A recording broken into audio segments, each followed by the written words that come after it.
and I want to take a step back to the time you talked about, you took a step back from stand-up for a while. Can you talk about why you stopped and then why you ended up returning?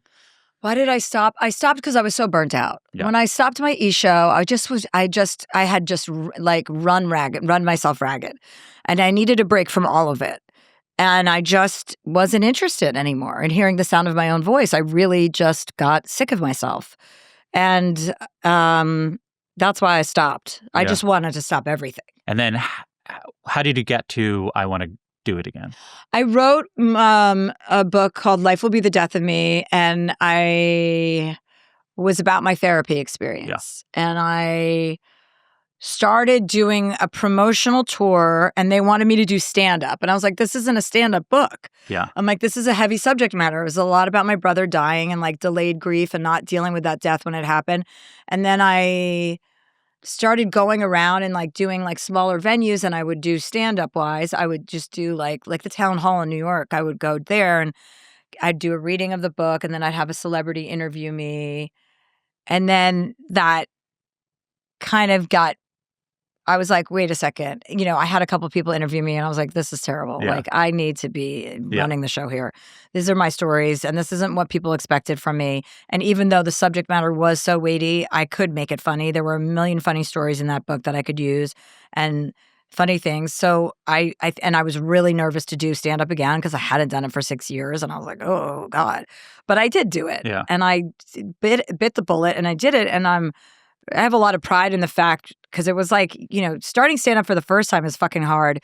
Starting it for the second time is fucking hard. Like, someone was telling me that Eddie Murphy was, a few years ago was going to go on tour, and then he pulled out, right? And I was like, yeah, of course he did. It's terrifying. Yeah, it's impossible. I mean, I'm not sure that's the reason, but I wouldn't be surprised if it were. Yeah, I think he's built it up. So how do you do a first set when you're Eddie Murphy? Right. Because the last they saw you, you were like literally the funniest person on earth. Yeah, and what do you walk into the Comedy Store and do 20 minutes as Eddie Murphy? I don't know. What you did is what I recommend to comedians if they think about going back, which is like do a Q&A and slowly kind of kill and then figure out the stories that work. Yeah. Because it's just, the audience is not expecting you to have the rules of stand-up. It has a structure. And then because it's a Q&A, they're surprised it's funny because they're just like, oh, there's going to be... Yeah. So that's what Eddie Murphy should do if he's listening. Oh, yeah. Well, also, it's like people get, with the seriousness of the subject matter of that book. Yeah. Like, obviously I was going to make it funny, but I got a lot of feedback in the beginning, like, what is this? Why are you doing this? Why aren't you doing stand-up? Even my agents were like, what are you doing? Why are you doing this? This isn't... Nobody wants to see this from you. It's too serious. And I was like... your opinions don't matter to me at all. Yeah. At all. Yeah. Like, I've got, like, you know what I mean? I don't, you have to believe in what you're doing, and you have to have an idea about where it is you're going and a vision.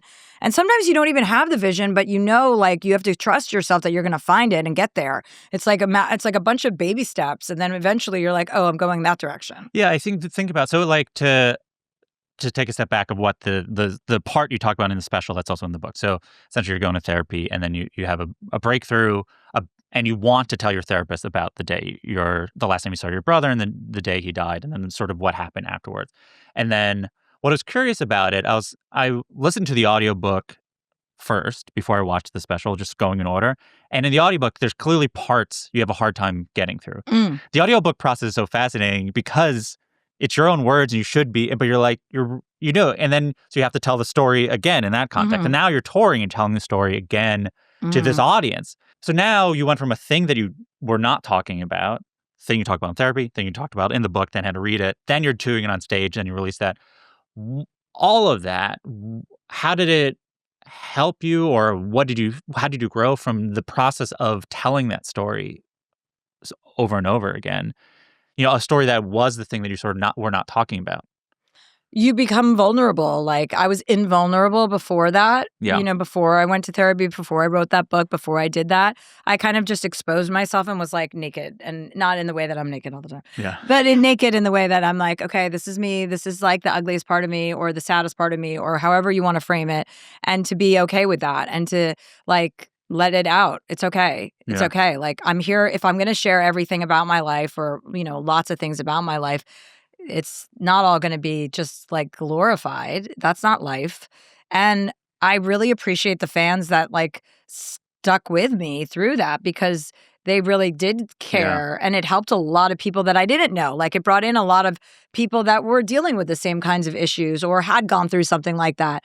I mean, I don't think I realized, we're so solipsistic. Like we don't realize how many people are going through the same fucking thing we're going through. I didn't realize how many people had lost siblings, how many people had lost a brother or a sister. I had no idea until I wrote that book and got the feedback that I got and how many people reached out to me. And I was like, oh my God, this isn't that uncommon of a thing.